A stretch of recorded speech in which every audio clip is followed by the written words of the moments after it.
En una fiesta con los amigos de mi marido, intenté besarle mientras bailábamos. Se apartó bruscamente y dijo, «Preferiría besar a mi perro antes que a ti». Todos se rieron. Luego añadió, «Ni siquiera cumples con mis estándares. No te me acerques». Las risas se hicieron más fuertes. Sonreí como si no me doliera, pero cuando finalmente respondí, la sala se quedó en silencio. Algunas palabras hieren, pero las mías cortan más profundo. Cuando alguien te pregunte a qué te dedicas, solo di que trabajas en el hospital. Me había instruido León mientras yo me subía a la cremallera del vestido de diseño que él había elegido, pero por el que no me había hecho ni un solo cumplido. No menciones que diriges la unidad de cardiología. Esta gente no quiere oír hablar de temas médicos en las fiestas. Me estaba ensayando de nuevo, de la misma manera que hacía antes de cada reunión con el círculo de su fondo de inversión, guionizando mis respuestas para asegurarse de que nunca le eclipsara. Hace 5 años, se jactaba ante todos de haberse casado con una cirujana. Ahora trataba mi carrera como un secreto vergonzoso que podría escaparse accidentalmente si no tenía suficiente cuidado. Me encontraba frente al espejo de nuestro dormitorio, ajustando la tela verde esmeralda que costaba más que el alquiler mensual de la mayoría de la gente. El vestido era bonito, supongo, pero me sentía como si llevara el disfraz para una obra de teatro en la que había olvidado todo mi texto. Detrás de mí, León continuaba con su ritual de preparación, revisando el cuello de su camisa por 17ª vez. Sí, las conté. Era más fácil concentrarse en sus ajustes obsesivos que pensar en cómo habíamos llegado a este punto. Los Jiménez estarán allí, continuó, mirando su móvil. Recuerda, él está en fusiones y adquisiciones, no en capital privado. No lo confundas otra vez. Y su mujer se llama Pilar, no Paloma. Quise decirle que llevaba 3 años llamándola Pilar, que el incidente de Paloma fue un error suyo en la fiesta de Navidad del año pasado. Pero las correcciones ya no formaban parte de nuestro guión. En su lugar, le observé transformarse en el espejo, cada ajuste a su apariencia, un paso más lejos del hombre que una vez me esperaba fuera del hospital con café y flores después de mis cirugías más duras. Hoy he salvado a un niño de 12 años, dije en voz baja, tanteando el terreno. Su válvula mitral estaba. «Qué bien, cariño», me interrumpió León, sin levantar la vista del móvil. Pero nadie quiere oír hablar de sangre y procedimientos durante los cócteles. Pone a la gente incómoda. Limítate a temas ligeros. El tiempo, los planes para las vacaciones, quizás ese nuevo restaurante en el centro del que todo el mundo habla. El tiempo. 5 años de facultad de medicina, 3 años de residencia, 2 años dirigiendo la unidad de cardiología en uno de los mejores hospitales del país, y quería que hablara de formaciones nubosas con banqueros de inversión que probablemente no sabrían localizarse su propio pulso. Mi móvil vibró con un mensaje de mi equipo quirúrgico. El niño estaba estable, ya preguntaba cuándo podría volver a jugar al fútbol. Su madre había llorado cuando le dije que la operación había sido un éxito. Esas lágrimas significaban más para mí que cualquier invitación a una fiesta, pero mencionarlas violaría las reglas de combate cuidadosamente construidas por León. Además, añadió León, mirándome por fin a través del espejo en lugar de directamente, Ignacio preguntó por nuestros planes para la gala benéfica del Teatro Real el mes que viene. Le dije que cogeríamos una mesa. Son 50.000 euros, pero es importante para la visibilidad. 50.000 euros por visibilidad. Mientras tanto, el ala de pediatría necesitaba nuevos equipos de monitorización que la junta del hospital consideraba demasiado caros, con un coste de 30.000 euros. Había planeado hacer una donación personal, pero al parecer nuestro dinero ya estaba asignado a las oportunidades de networking de León. ¿Lista?, preguntó, aunque no era realmente una pregunta. Ya se dirigía a la puerta, esperando que le siguiera como un accesorio bien entrenado. El viaje en ascensor se me hizo más largo de lo habitual. León repasaba nombres y detalles sobre los invitados de esta noche, tratándome como a una actriz que necesitaba ensayar antes de su actuación. Thomas Morrison cerró ese acuerdo farmacéutico la semana pasada. Felicítale, pero no pidas detalles. Y evita a Blanca Valdivieso si ha estado bebiendo. Se pone a hablar de sus problemas matrimoniales. Asentí a intervalos apropiados mientras pensaba en la madre de mi paciente, en cómo me había cogido las manos y me había bendecido en 3 idiomas diferentes. Eso era real. Eso era sustancial. Este viaje en ascensor a otra fiesta donde fingiría ser menos de lo que era. Esto era la actuación. El aparcacoches nos trajo el coche con una eficiencia practicada. La mano de León se posó en la parte baja de mi espalda cuando entramos en el edificio de Ignacio, no por afecto, sino por posicionamiento. Hacía esto en cada evento público, marcando su territorio mientras me mantenía a la distancia precisa que sugería unión sin intimidad real. Recuerda, susurró mientras esperábamos el ascensor al ático. Sonríe más esta noche. En la última fiesta parecías miserable. Esta es gente importante, Ítaca. Mi carrera depende de estas relaciones. Su carrera, no la nuestra. Nunca más la nuestra. El ascensor se abrió directamente al ático de Ignacio. Y vi a León transformarse por completo. Sus hombros se enderezaron. Su sonrisa se activó con una precisión ensayada. Su voz bajó a ese timbre seguro que él creía que le hacía sonar más autoritario. «¡Ignacio!», exclamó, soltando mi espalda para estrechar manos con un entusiasmo que desaparecería en el momento en que llegáramos a casa. «León e Ítaca», añadió Ignacio mi nombre como una ocurrencia tardía. Sus ojos ya se movían más allá de mí para ver quién más había llegado. Este era mi papel ahora. La ocurrencia tardía, la acompañante, la socia silenciosa en una sociedad que se había vuelto de todo menos igualitaria. Blanca Valdivieso se acercó con besos al aire y champán. «Ítaca, cariño, estás preciosa. Ese vestido es divino. León tiene un gusto exquisito. Incluso mi apariencia ya no era un logro mío. El vestido que llevaba, los zapatos que calzaba, la forma cuidadosa en que me había peinado, todo se atribuía a las elecciones de mi marido, como si yo fuera una muñeca que él vestía para exhibir. Gracias», respondí con el tono medido que había aprendido que mantenía las conversaciones breves. Demasiado entusiasmo invitaba a preguntas de seguimiento. Demasiado poco me marcaba como difícil. El equilibrio era agotador. «Ítaca trabaja en el hospital», interrumpió León suavemente cuando Ignacio me preguntó qué había estado haciendo últimamente.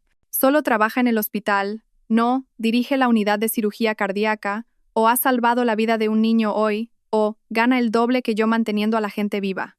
Solo trabaja en el hospital, como si organizara sistemas de archivo o repartiera bandejas de comida». Me quedé allí, con mi vestido caro, sosteniendo un champán que no quería, sonriendo a gente que miraba a través de mí en lugar de mirarme, y tomé una decisión. Esta noche sería diferente. Esta noche, intentaría una vez más conectar con el hombre con el que me había casado. Encontrar algún vestigio de la persona que una vez estuvo orgullosa de mis logros en lugar de sentirse amenazada por ellos. Un intento más de salvar lo que habíamos construido antes de que se derrumbara por completo. Si eso fallaba, y una parte de mí ya sabía que lo haría, al menos sabría que lo había intentado todo antes de lo que viniera después. La conversación a mi alrededor cambió a proyecciones trimestrales y volatilidad del mercado, términos que flotaban como estática de fondo. Mientras observaba la sala transformarse, alguien había atenuado las luces y la música cambió de un jazz animado de cóctel a algo más lento, más íntimo. Ignacio tomó la mano de Blanca con una soltura practicada, llevándola al espacio que habían despejado cerca de las puertas de la terraza. Gonzalo acercó a Candela, susurrándole algo que la hizo reír y apoyar la cabeza en su hombro. Yo estaba al borde de su felicidad, sosteniendo mi copa de vino vacía como un accesorio que había olvidado cómo usar. Las parejas se movían juntas con una sincronización tan natural, una comodidad tan obvia en la presencia del otro. ¿Cuándo habíamos perdido eso León y yo? ¿O lo habíamos tenido alguna vez? Un camarero pasó con una bandeja de cava. Dejé mi copa vacía y cogí una nueva, bebiéndola más rápido de lo que debería. Las burbujas ardieron ligeramente, dándome algo en lo que concentrarme además del creciente dolor en mi pecho.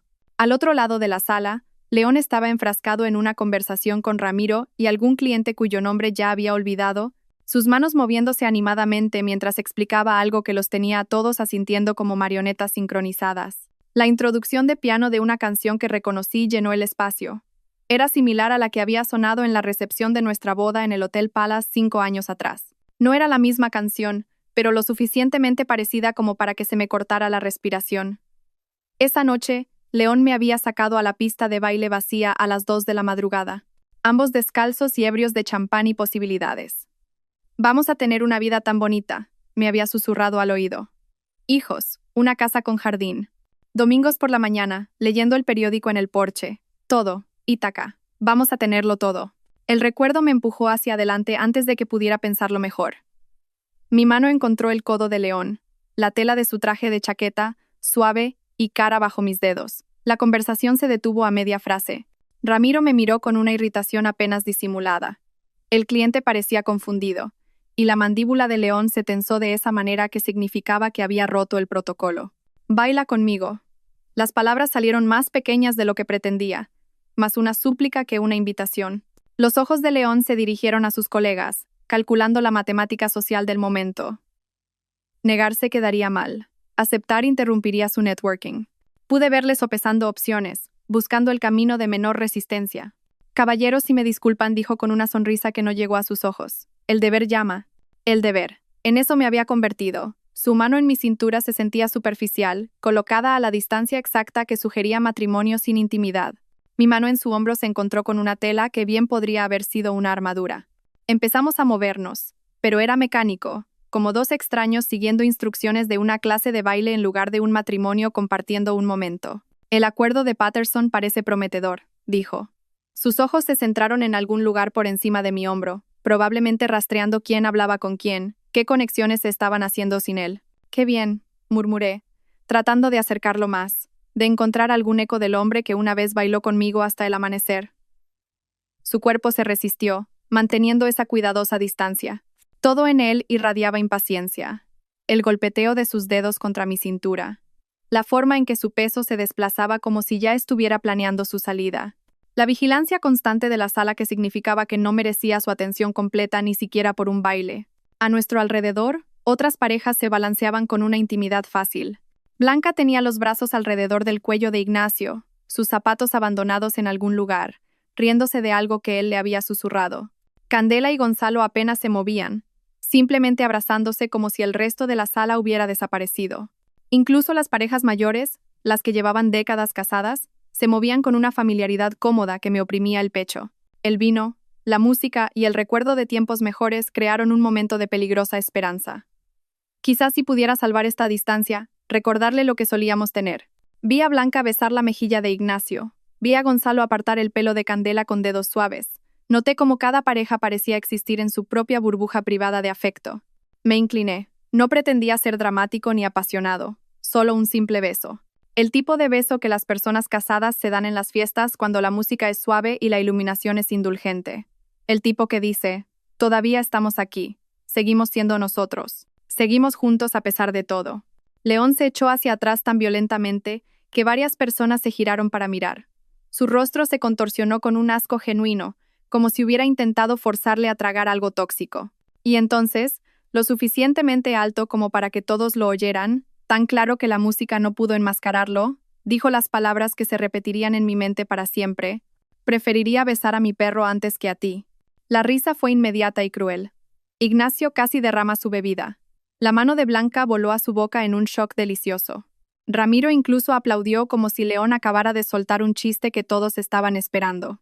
El sonido se estrelló sobre mí en oleadas. Cada risa, una herida separada. Cada carcajada, una confirmación de que yo era el chiste, siempre había sido el chiste. Pero León no había terminado. La risa había alimentado algo en él, validado cualquier narrativa que hubiera estado construyendo sobre nosotros, sobre mí. Levantó la voz, asegurándose de que todos pudieran oír el bis. Ni siquiera cumples con mis estándares. No te me acerques. Más risas. Alguien silbó. Un móvil apareció en la mano de alguien. ¿Estaban grabando esto? Mi cara ardía, pero mi cuerpo se había enfriado, congelado en el centro de su diversión como un espécimen clavado para su examen. La habitación giró ligeramente, no por el cava, sino por la repentina y devastadora claridad que me inundó. Cada señal de alarma que había ignorado se organizó en un desfile de verdad. La cena de aniversario que canceló por una reunión urgente con un cliente, que su Instagram reveló que nunca ocurrió. Los dormitorios separados durante los trimestres estresantes, que de alguna manera se habían extendido durante 8 meses. La forma en que su ropa a veces olía a un perfume que yo no usaba. Los cargos misteriosos en nuestra tarjeta de crédito que había explicado como gastos de representación. La forma en que había dejado de decir «te quiero», excepto como respuesta, nunca como iniciativa. Me quedé allí, con mi vestido caro, rodeada de risas que sonaban como cristales rotos, y comprendí con perfecta claridad que había estado haciendo la reanimación cardiopulmonar a algo que llevaba años muerto. Había estado tan concentrada en tratar de revivir lo que habíamos tenido, que no me había dado cuenta de que el cadáver había comenzado a pudrirse. Algo cambió dentro de mí, una placa tectónica deslizándose hacia una nueva posición. La humillación seguía allí, ardiendo como ácido, pero debajo de ella surgió algo más. Algo frío y calculador, algo que entendía la diferencia entre ser herida y ser destruida. Todavía se reían, pero yo no estaba rota, ya no. Mi sonrisa comenzó pequeña, apenas una ligera curva en las comisuras de mis labios. No la sonrisa educada que había perfeccionado para estas reuniones. no la expresión diplomática que usaba durante las reuniones de la junta del hospital. Esto era algo completamente diferente, algo que venía de un lugar más profundo, y vi cómo hacía que la risa a mi alrededor vacilara y se extinguiera como una llama privada de oxígeno. ¿Sabes qué, León? Mi voz salió firme, clínica, el mismo tono que usaba para explicar un diagnóstico terminal a las familias. Tienes toda la razón, no cumplo con tus estándares. Su sonrisa de suficiencia se amplió, confundiendo mi acuerdo con una rendición. Ramiro se rió y le dio una palmada en el hombro. Ignacio levantó su copa en un brindis burlón. Pensaban que estaban presenciando mi humillación final, mi aceptación de su rechazo público. Tus estándares requieren a alguien que no sepa nada de la cuenta de los Ferrer. Las palabras aterrizaron como instrumentos quirúrgicos en una bandeja de acero. La expresión de León cambió. La presunción se desvaneció como si alguien hubiera quitado un tapón. Sus ojos se desviaron hacia Ramiro, luego de vuelta a mí. La sala se había quedado tan silenciosa que podía oír el hielo asentándose en el vaso de alguien. ¿De qué estás hablando? La voz de León había perdido su timbre seguro. Metí la mano en mi bolso de mano y saqué mi móvil. El dispositivo de repente se sintió como un arma que había estado ocultando toda la noche. Tus estándares necesitan a alguien que no haya pasado los últimos 3 meses documentando cada discrepancia en nuestras cuentas. Alguien que no contrató a un contable forense cuando notó 50.000 euros moviéndose a través de sociedades pantalla en las Islas Caimán. Blanca se inclinó hacia adelante, su rostro perfectamente contorneado mostrando la primera emoción genuina que le había visto. Ignacio dejó su bebida con un clic agudo contra la encimera de mármol. La atmósfera en la sala había cambiado de una diversión cruel a una tensión eléctrica. Esto es ridículo, dijo León, pero su voz se quebró en la última sílaba. Deslicé el dedo por mi móvil con una lentitud deliberada, dejando que cada movimiento aumentara la tensión. Aquí está el informe de la auditoría. Documentos de registro de la sociedad pantalla. Transferencias bancarias fechadas los mismos días que afirmabas estar en conferencias a las que, dato curioso, nunca asististe. Giré la pantalla hacia la multitud, viéndolos inclinarse como polillas hacia una llama. ¿O qué tal esto, Ramiro? Martes, 15 de marzo, 3:40 y 7 p.m. ¿Debería reproducir la grabación de vosotros dos discutiendo cómo destruir pruebas antes de la revisión trimestral? El rostro de Ramiro pasó de bronceado a gris en segundos. Eso, no puedes. Toqué el botón de reproducción. La voz de León llenó la sala desde el altavoz de mi móvil, diminuta pero inconfundible. Tenemos que borrarlo todo antes de que Davidson revise los libros. Transfiérelo a través de la subsidiaria. Luego ciérrala. Haz que parezca un error del cliente. Alguien dejó caer un vaso. El sonido de su rotura contra el mármol puntuó perfectamente la confesión grabada de León. Ignacio tropezó hacia atrás, su mano buscando la pared para estabilizarse. La cuenta de los Ferrer. Esa era la cartera de jubilación de mi padre. Tus estándares, continué, mi voz cortando el caos que comenzaba a formarse, también requieren a alguien que no sepa de Lara. ¿Quién es Lara? La voz de Candela fue aguda, pero no me estaba preguntando a mí. Se había girado hacia Gonzalo, su novio, cuyo rostro de repente se había puesto pálido. La becaria de 23 años de la firma de Gonzalo, dije, viendo cómo las fichas de dominó comenzaban su inevitable cascada. La que necesitaba ese puesto de marketing tan desesperadamente. La que León ha estado visitando en su apartamento todos los jueves. La prima de Gonzalo, de hecho. Es curioso cómo se conectan estas cosas. La mano de Candela impactó en la cara de Gonzalo antes de que él pudiera responder. La bofetada resonó en el ático como un disparo. Tu prima, la que dijiste que necesitaba ayuda con su carrera. Tus estándares necesitan a alguien que no lee mensajes de texto. Me desplacé por mi móvil, encontrando las capturas de pantalla que había guardado. Como de hace 3 horas. No puedo esperar a terminar con esta fiesta aburrida para poder verte mañana. Ítaca es tan desesperada que da vergüenza. O del martes pasado. Mi esposa es patética. De verdad cree que estoy trabajando hasta tarde. Blanca se había acercado, leyendo por encima de mi hombro. Dios mío, susurró. Luego, más fuerte, girándose hacia Ignacio. Las pastillas. Las pastillas que faltan de nuestro botiquín. Dijiste que no. ¿Qué pastillas?, preguntó Ignacio, pero su confusión parecía genuina. Las azules pequeñas. La voz de Blanca estaba subiendo. Dijiste que no las necesitabas, pero siguen desapareciendo. Y ahora, se giró bruscamente hacia León. Estuviste en nuestra casa la semana pasada para el partido. Usaste nuestro baño. León se abalanzó sobre mí entonces, su mano buscando mi móvil. Pero lo esquivé con la misma precisión que usaba para moverme alrededor de las mesas de operaciones. Años de formación quirúrgica me habían enseñado la economía de movimiento. y él tropezó, apoyándose en una mesa decorativa que se tambaleó bajo su peso. La cartera de los Villegas anuncia a la sala que se había convertido en un cuadro de horror congelado. Revisad vuestros extractos, todos. Revisadlos de verdad. Esos rendimientos espectaculares que León ha estado mostrando. Matemática creativa. El dinero ha sido desviado a cuentas en Panamá. La UDEF lo sabe todo. Mientes. La voz de León se había vuelto aguda, desesperada. Mostré otro documento en mi móvil. La Fiscalía Anticorrupción no está de acuerdo. Esta es la confirmación de que las órdenes de detención se ejecutarán el lunes por la mañana en vuestra firma, durante la reunión de socios, específicamente. El inspector Soler pensó que el momento sería particularmente efectivo. La sala estalló. Ignacio gritaba sobre el dinero de su padre. Blanca le gritaba a Ignacio sobre las pastillas y le preguntaba cómo no podía haberlo sabido. Candela le exigía a Gonzalo que explicara su papel en todo mientras él balbuceaba negaciones. Ramiro tenía su móvil fuera, tecleando frenéticamente, probablemente tratando de mover dinero, advertir a alguien o reservar un vuelo a un país sin extradición. A través de todo, León permanecía congelado en el centro del caos que había creado. Su mundo cuidadosamente construido colapsando a su alrededor como un castillo de naipes en un huracán. Su boca se abría y cerraba, pero no salían palabras. Por una vez, no tenía guión, ni desvío encantador, ni audiencia lista para reírse de su crueldad. Ah, y León, dije, mi voz cortando el ruido. Tu madre lo sabe todo. Eleonora me llamó la semana pasada después de que su contable encontrara discrepancias en el fondo de pensiones que tú le gestionas. Tuvimos una conversación muy interesante sobre a dónde fue realmente el dinero de la jubilación de tu padre. Sus piernas parecieron fallarle. Se hundió en uno de los sillones de diseño de Ignacio, con la cabeza entre las manos. El hombre que 5 minutos antes me había comparado con un perro, se había reducido a algo pequeño y patético, rodeado de los escombros de su propia creación. El sonido de mis tacones sobre el mármol fue el único ruido mientras caminaba hacia la puerta. Cada paso medido y deliberado. La multitud se apartó, algunos mirándome con asombro, otros con algo que podría haber sido respeto o miedo.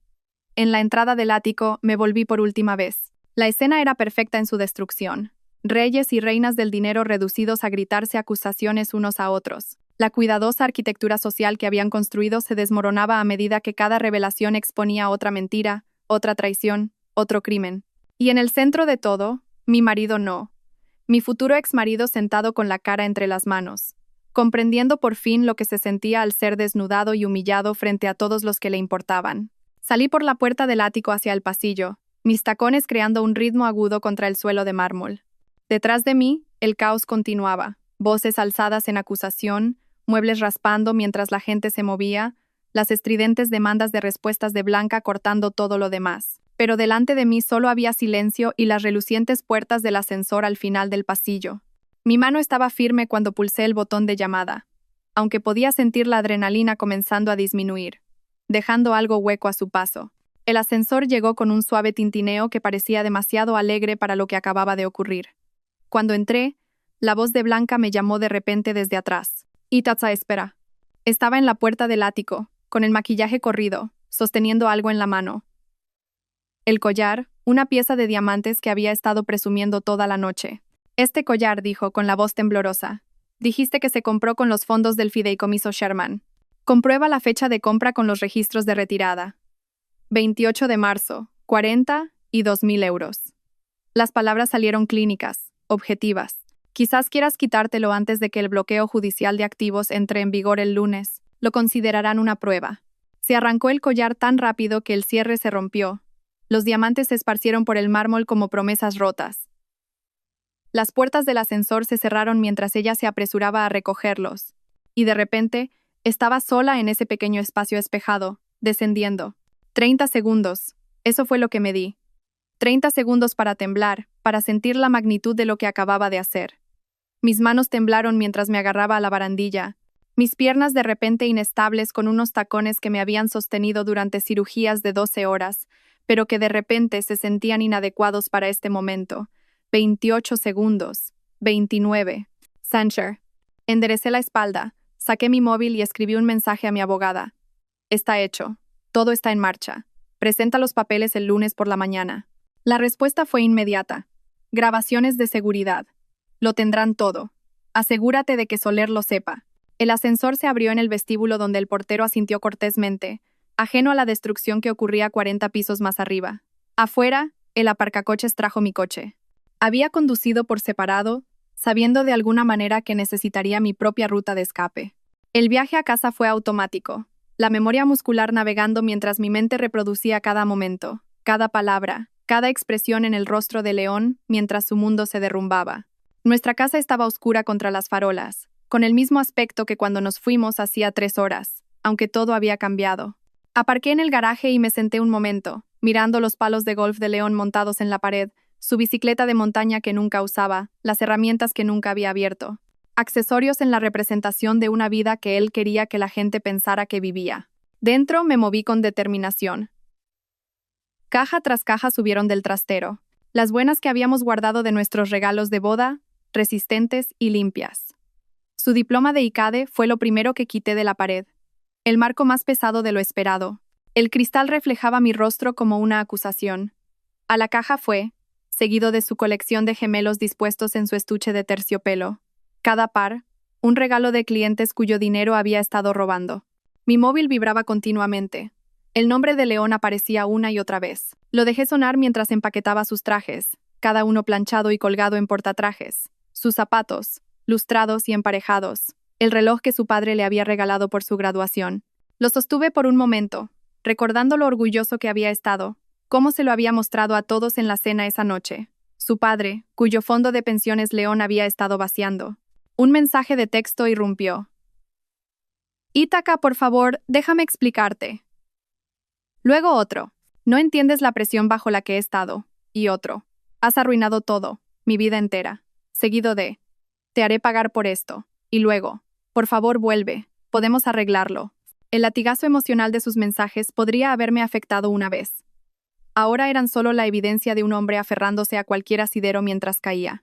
Encontré nuestro álbum de bodas en el cajón inferior de su escritorio, escondido bajo documentos fiscales. La cubierta era de cuero marfil con nuestras iniciales grabadas en oro. Dentro, esa mujer de blanco me devolvía la sonrisa, radiante de certeza sobre su futuro. León estaba a su lado, su mano en su cintura, mirándola como si fuera todo lo que siempre había deseado. ¿Cuándo había cambiado esa mirada? ¿Cuándo se había convertido ella en un accesorio que gestionar en lugar de una compañera que apreciar? Las lágrimas llegaron entonces, no por él ni por nosotros, sino por ella, esa mujer que había creído en él para siempre, que había pensado que el amor significaba algo más que actuación y posesión. Me senté en el suelo de su despacho, rodeada de cajas de su vida, y lloré por la muerte de la fe ingenua de ella en los finales felices. Mi móvil sonó. El nombre de Nuria apareció en la pantalla. He visto la historia de Instagram de Blanca, dijo mi hermana sin preámbulos. Se corta a mitad de escena, pero había gritos. ¿Estás bien? ¿Puedes venir? Mi voz sonaba cruda, desconocida. Ya estoy en el coche. Llego en 3 horas desde Salamanca. La mañana siguiente llegó gris y silenciosa.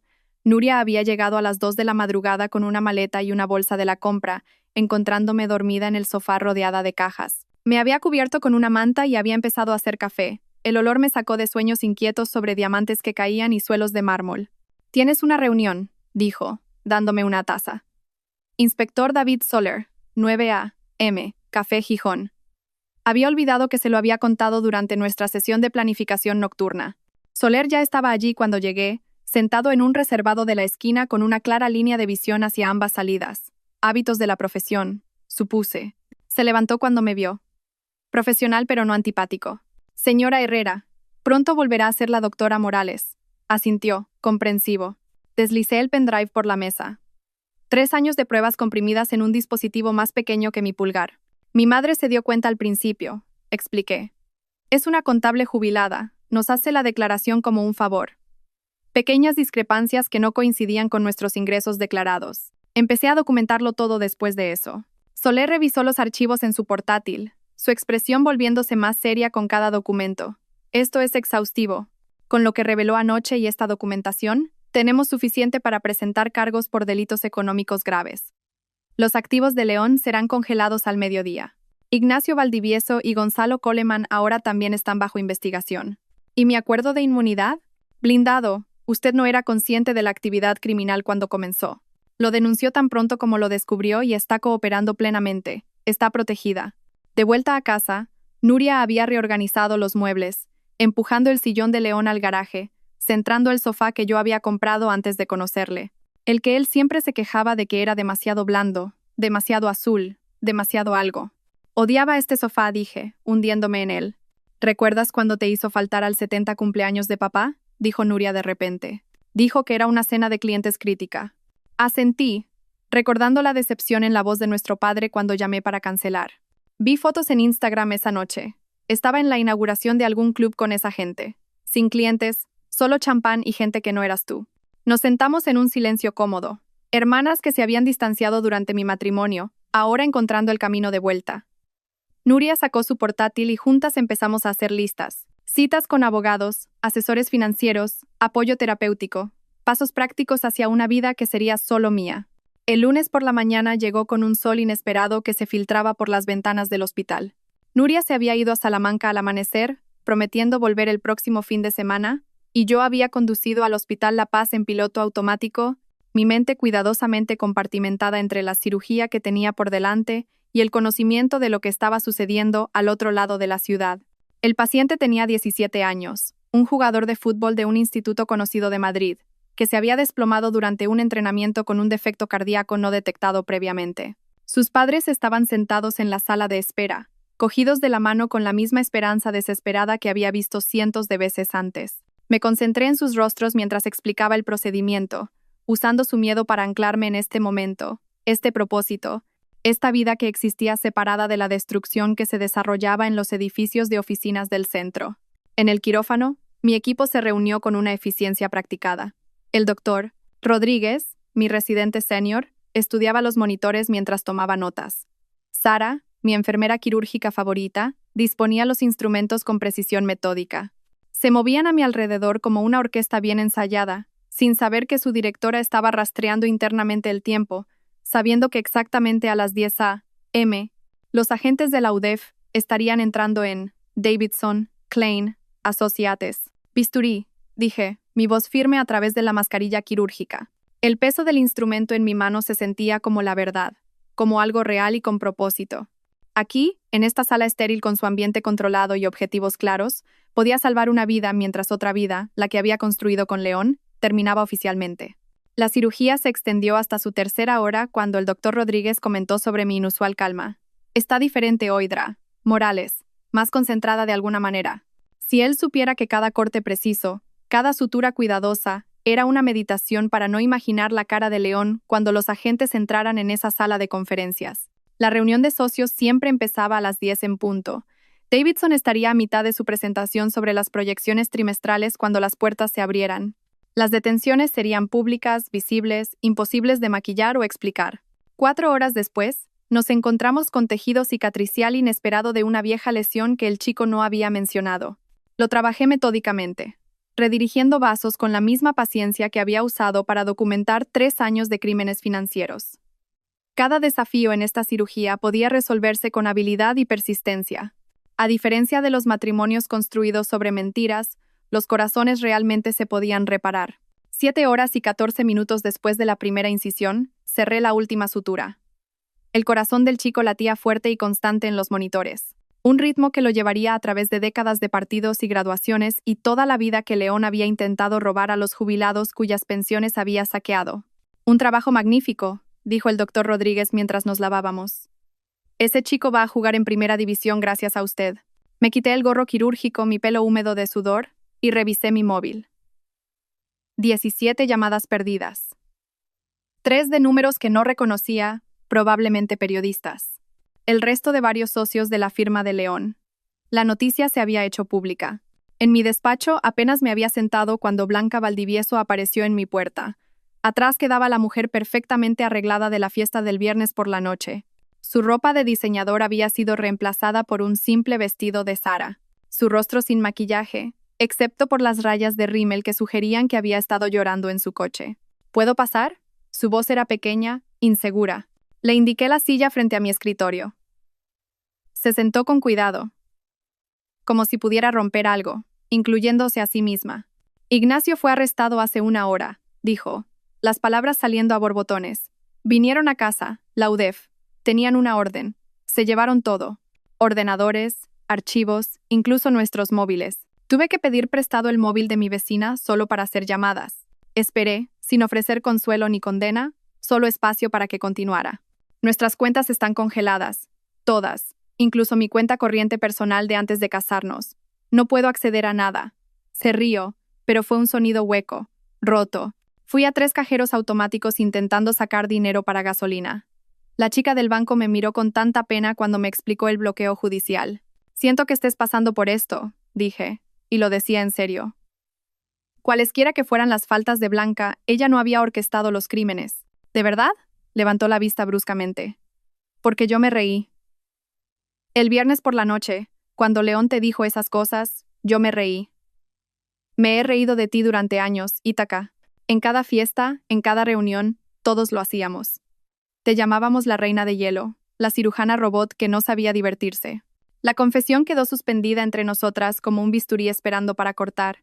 Y durante todo ese tiempo continuó, las lágrimas cayendo libremente ahora, Ignacio estaba robando a su propio padre, a clientes que confiaban en él.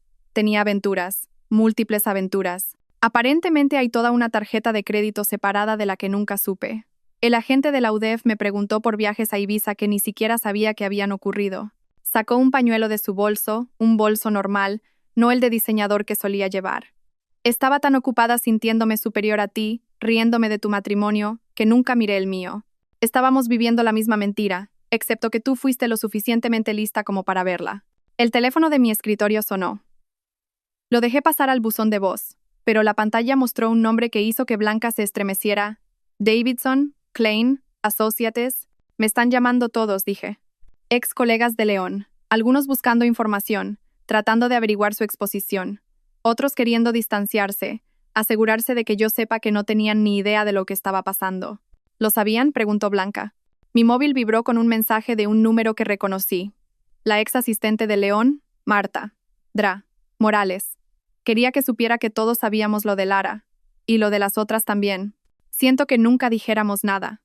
Solía presumir de ello en las copas después del trabajo. Decía que usted estaba demasiado centrada en el trabajo para darse cuenta. Decía que planeaba dejarla una vez que se cerrara el acuerdo de Singapur. Guardé documentación por si la necesita para el divorcio. Le mostré el mensaje a Blanca. Lo leyó 2 veces. Su rostro se descompuso. Todos lo sabían, susurró. En cada fiesta, en cada cena, todos sabían que nuestros maridos nos estaban destruyendo por deporte. Mi teléfono sonó de nuevo. Esta vez reconocí el número. Eleonora Herrera, la madre de León. Había estado temiendo esta llamada. Debería coger esto, le dije a Blanca. Se levantó para irse, luego se detuvo en la puerta. Ítaca, esa fuerza de la que se burlaban, no la pierdas. Es la única razón por la que sigues en pie mientras el resto de nosotras nos desmoronamos. La voz de Eleonora era nítida cuando respondí. Décadas de educación apenas ocultaban su emoción. Ítaca, te debo una disculpa.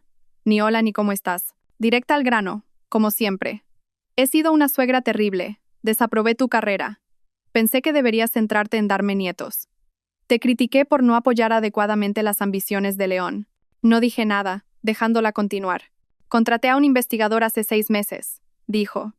Las irregularidades en la cuenta de pensiones eran demasiado obvias para ignorarlas. Lo sé todo. Las aventuras, el robo, las mentiras. Ya he hablado con el fiscal. Testificaré contra mi propio hijo si es necesario. Eleonora. Estaba tratando de poner la casa a mi nombre, ¿lo sabías? Para ocultar activos de posibles demandas. La documentación estaba preparada, pero nunca se presentó. Debió de distraerse con sus maquinaciones. Hizo una pausa. Yo lo crié mejor que esto. Su padre estaría devastado. Habían pasado 3 meses desde las detenciones, y el otoño había convertido el horizonte de Madrid en un estudio de grises y dorados. Estaba sentada en el despacho de mi casa, el que León nunca había pisado porque estaba demasiado abarrotado de revistas médicas, redactando un correo electrónico a Malcolm Chin, un bloguero financiero cuyos lectores incluían a todas las principales firmas de la ciudad. El asunto decía simplemente, documentación que debería haber. Los archivos adjuntos incluían autos judiciales, registros de detención y una cronología detallada del fraude que había recopilado con la bendición de mi abogado. Cada documento era de dominio público, pero disperso en diferentes bases de datos. Simplemente los estaba consolidando en un paquete devastador que aparecería primero cada vez que alguien buscara el nombre de León durante la próxima década. Mi móvil vibró con un mensaje de Lara. Habíamos estado en contacto desde que la puse en contacto con Patricia Añón, una abogada especializada en casos contra ejecutivos depredadores.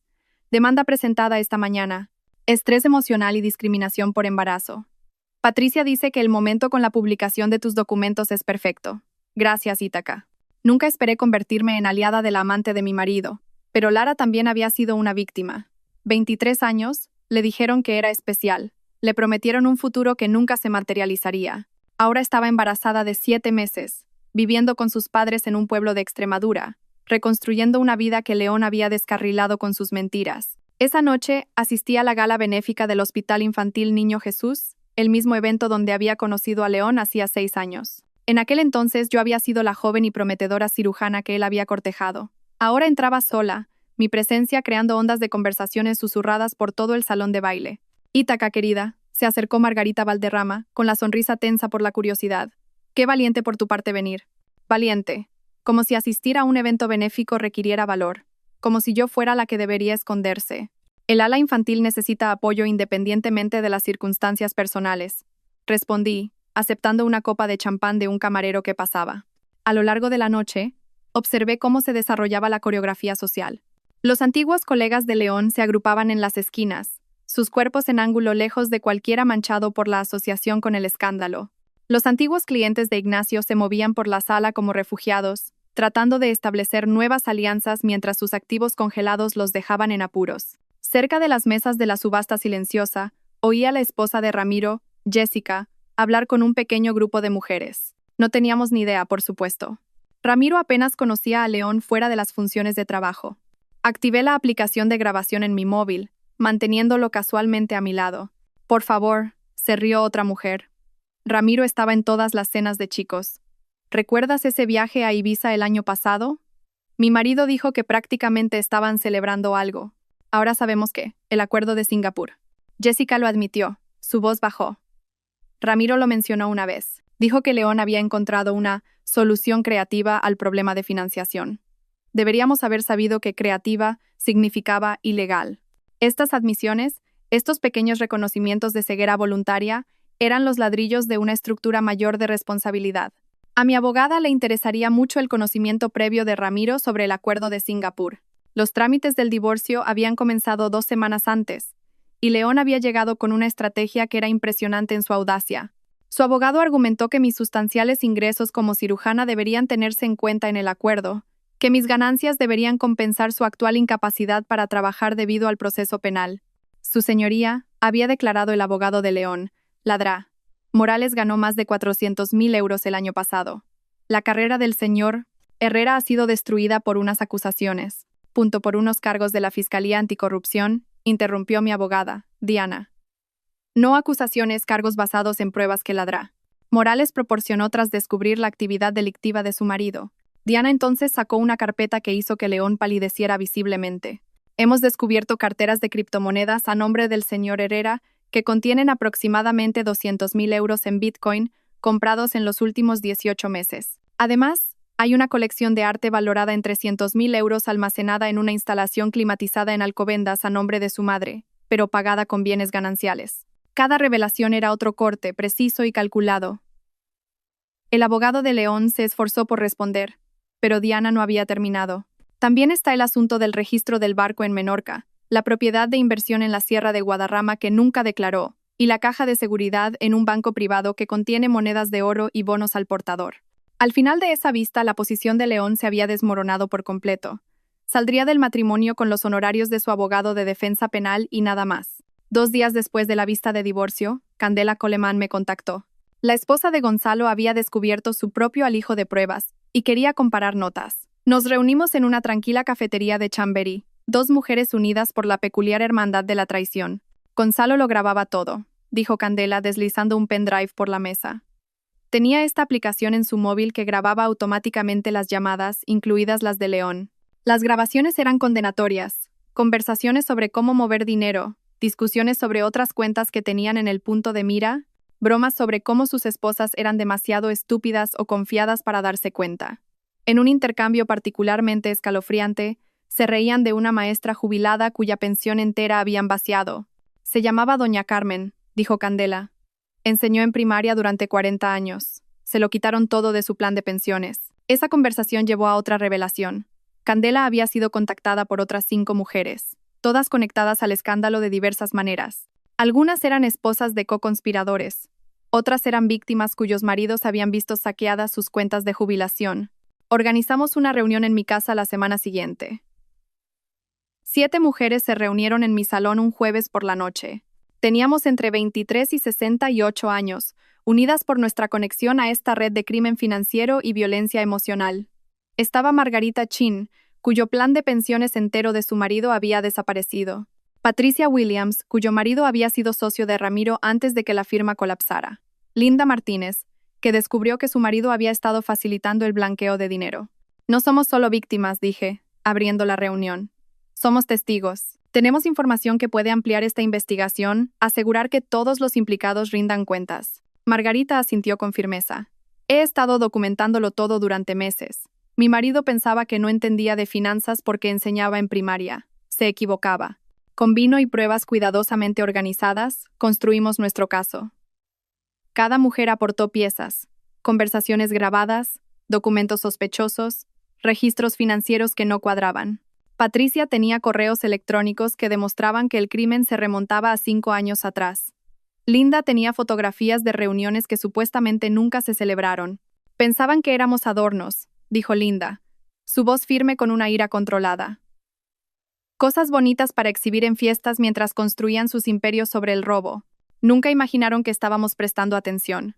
Al final de esa noche, teníamos suficientes pruebas adicionales para ampliar significativamente la investigación. Nuestro chat de grupo se convirtió en un centro de mando para la rendición de cuentas. Cada mujer se comprometió a asegurar que la justicia llegara más allá de los conspiradores principales. Mientras limpiaba después de que todas se fueran, encontré una nota adhesiva que Candela había dejado en la encimera de mi cocina. Nos llamaban esposas trofeo. Demostrémosles de qué están hechos los trofeos de verdad, de oro macizo e imposibles de romper. Guardé la nota de Candela en el cajón de mi cocina, un pequeño recordatorio de la solidaridad que habíamos construido a partir de la devastación compartida. Habían pasado 9 meses desde esa primera reunión. Y hoy nos sentaríamos todas juntas de nuevo, pero esta vez en un tribunal de la Audiencia Nacional para la Sentencia de León.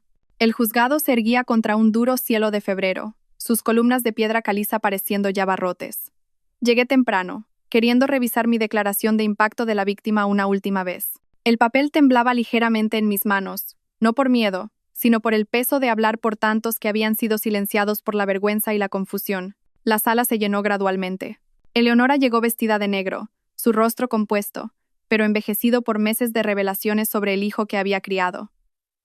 Detrás de ella, las otras mujeres de nuestro grupo entraron en fila. Margarita, Patricia, Linda, Candela y otras 3 que se unieron a nosotras a medida que la investigación se ampliaba. Lara no estaba allí, demasiado cerca de su fecha de parto para viajar, pero había enviado su propia declaración escrita para que el juez la revisara. Cuando trajeron a León, el mono gris de presidiario había reemplazado sus trajes a medida, y la prisión preventiva había desgastado su exterior cuidadosamente mantenido. Había perdido peso, su rostro demacrado, la confianza que una vez dominaba las habitaciones reducida a algo hueco. Sus ojos buscaron en la galería hasta que encontraron los míos, sosteniendo mi mirada por un momento antes de que yo apartara la vista. Señora Herrera, se dirigió a mí el fiscal cuando llegó mi turno. ¿Puede presentar su declaración? Me puse de pie, mis tacones resonando contra el suelo de la sala con el mismo ritmo que habían tenido al salir del ático de Ignacio esa noche. El estrado se sentía sólido bajo mis manos mientras comenzaba. Su señoría, no estoy aquí para hablar del dinero que León robó, aunque el daño se extiende a docenas de familias. Estoy aquí para hablar del robo que no aparece en los registros financieros. La destrucción sistemática de la confianza disfrazada de matrimonio. León se movió en su asiento, sus grilletes haciendo un pequeño sonido metálico.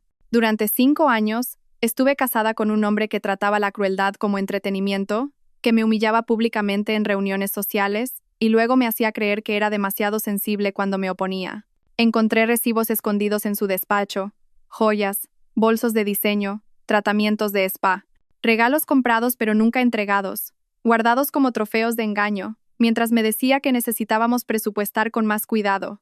Eleonora emitió un pequeño sonido, presionando un pañuelo contra sus ojos. Esos mismos recibos estaban archivados con la documentación del apartamento de Lara Harrison, como si la traición fuera solo otro gasto de negocios que categorizar y archivar. Llevaba hojas de cálculo, su señoría, hojas de cálculo reales rastreando sus mentiras, sus aventuras, su dinero robado, con la misma precisión que usaba para rastrear nuestros gastos domésticos mientras me decía que mis compras de equipo quirúrgico eran excesivas. Miré directamente a León, observándolo encogerse en sí mismo. En una fiesta, frente a colegas y amigos, me dijo que preferiría besar a su perro antes que a mí, que no cumplía con sus estándares. Esa sala se rió mientras mi matrimonio terminaba públicamente, convertido en entretenimiento para personas que sabían de sus aventuras, su robo, su completa bancarrota moral, pero no dijeron nada porque era más divertido verme sin saber. El juez se inclinó ligeramente hacia adelante, su expresión grave. Los crímenes financieros destruyeron jubilaciones y futuros, pero la violencia emocional que él ejerció destruyó algo más profundo, la capacidad de confiar, de sentirse segura en tu propia casa, de creer que el amor significa algo más que actuación y posesión. Él no solo robó dinero, robó años de mi vida, mi confianza, mi fe en la pareja. Ese robo no tiene una cantidad de restitución. Volví a mi asiento mientras otros daban sus declaraciones.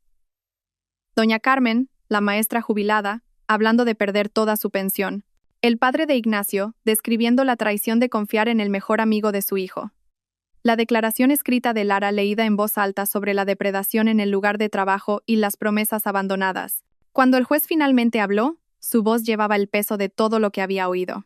Señor Herrera, el Código Penal sugiere 5 años para sus delitos económicos. Sin embargo, los factores agravantes aquí, el abuso de confianza, la explotación de los bienes gananciales, la naturaleza sistemática de su engaño justifican una pena superior. Le condeno a 7 años de prisión. El mazo cayó con finalidad. Mientras los guardias se preparaban para llevárselo, León se volvió hacia mí, articulando palabras que parecían decir, «Lo siento».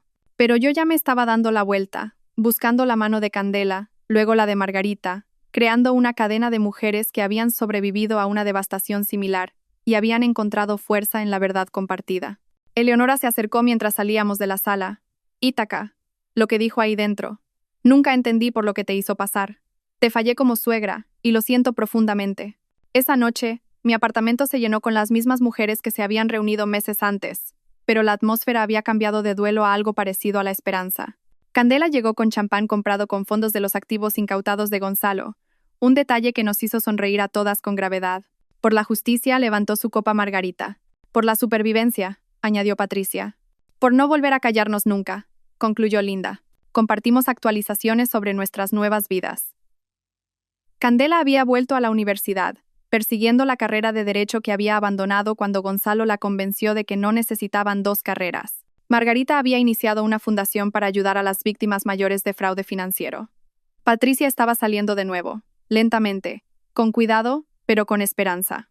Recibí una carta de Lara, anuncié, sacándola de mi bolso. Se reunieron a mi alrededor mientras leía en voz alta. Estaba embarazada de 8 meses, planeando criar al niño sola con el apoyo de sus padres. También estaba escribiendo un libro sobre relaciones depredadoras en el lugar de trabajo, preguntándome si escribiría el prólogo. Quiero llamarlo estándares, explicaba su carta, porque los hombres como León siempre hablan de estándares mientras no tienen ninguno. La amarga ironía no se nos escapó a ninguna.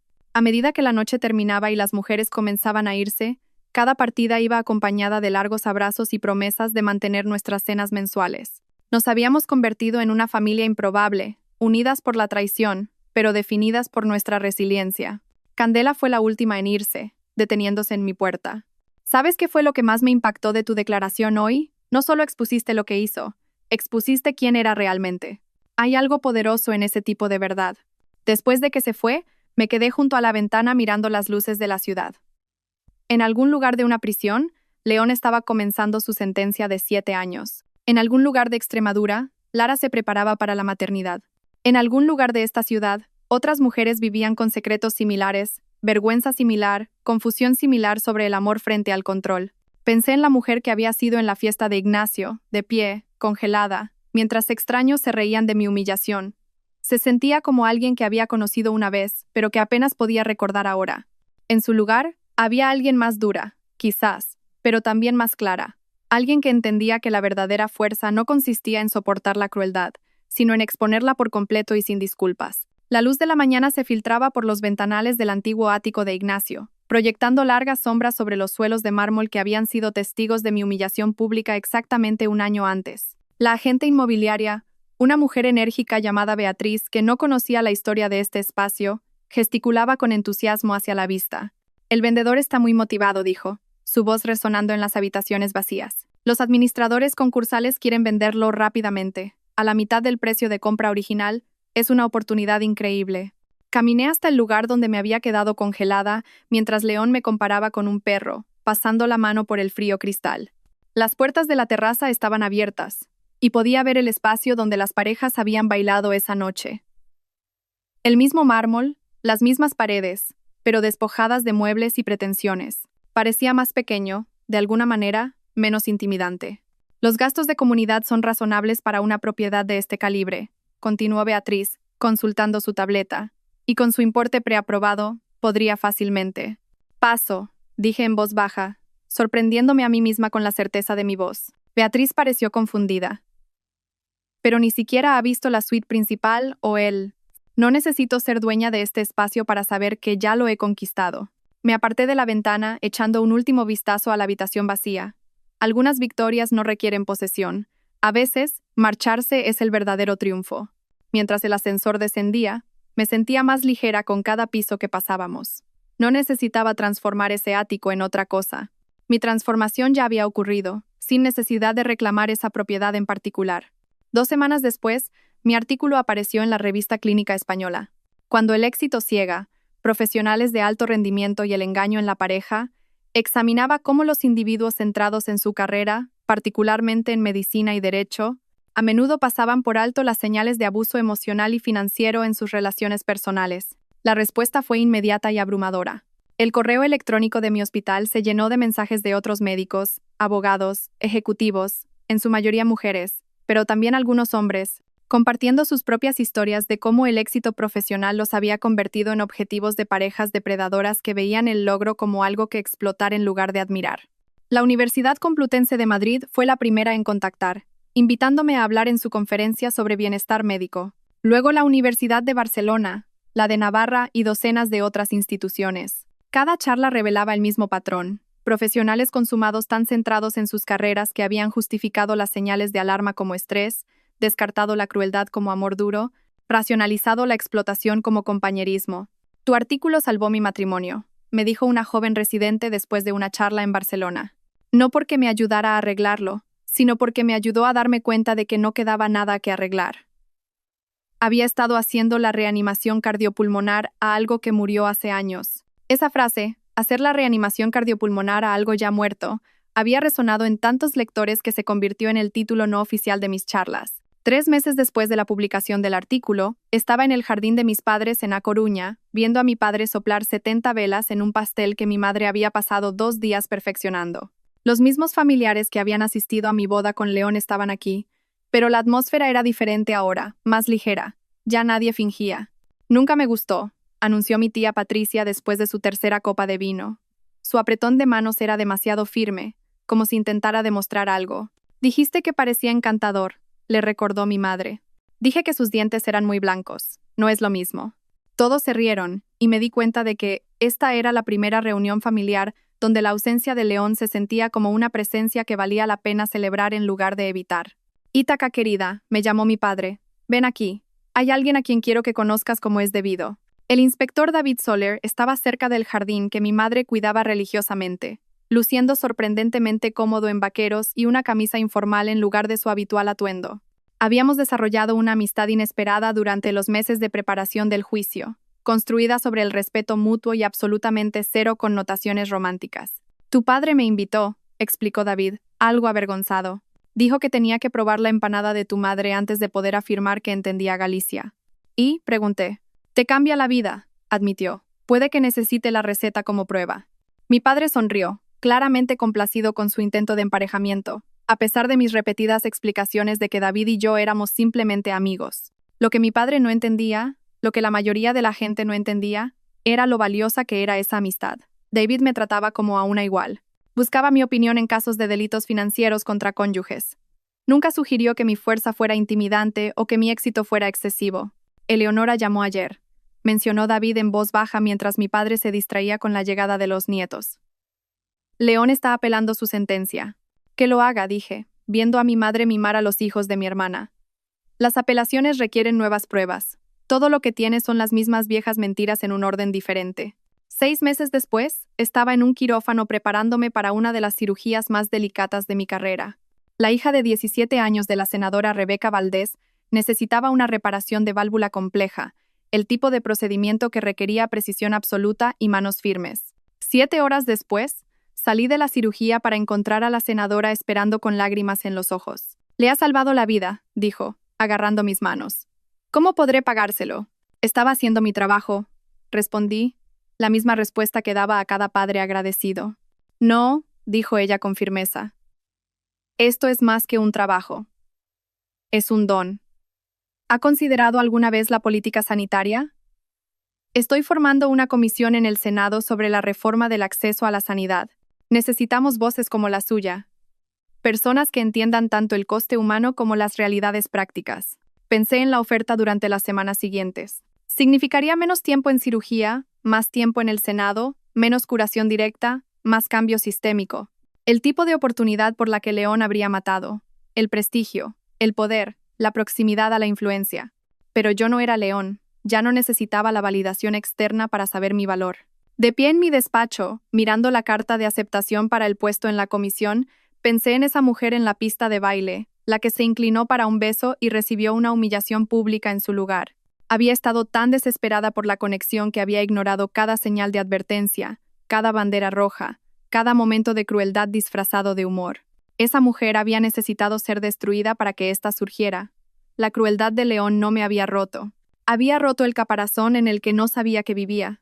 Su rechazo público me había obligado a rechazar la vida que había estado aceptando, la disminución que había estado normalizando, la jaula que había estado decorando en lugar de escapar. Firmé la carta de aceptación de la comisión con las mismas manos firmes que habían salvado a la hija de la senadora, que habían empaquetado las pertenencias de León, que habían sostenido el micrófono en innumerables charlas donde contaba la verdad sobre matrimonios que parecían perfectos desde fuera, pero que eran escenas de un crimen por dentro.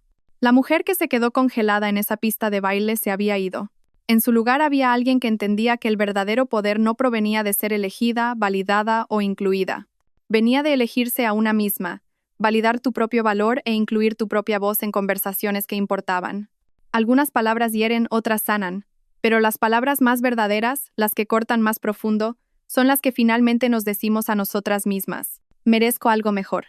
Soy suficiente. Me elijo a mí. Gracias a todos por seguir. Espero que esta historia despierte su interés por los temas sociales. Si te conmueve, dale like, comenta, comparte y suscríbete a mi canal. Juntos difundamos energía positiva y protejamos la luz. Gracias.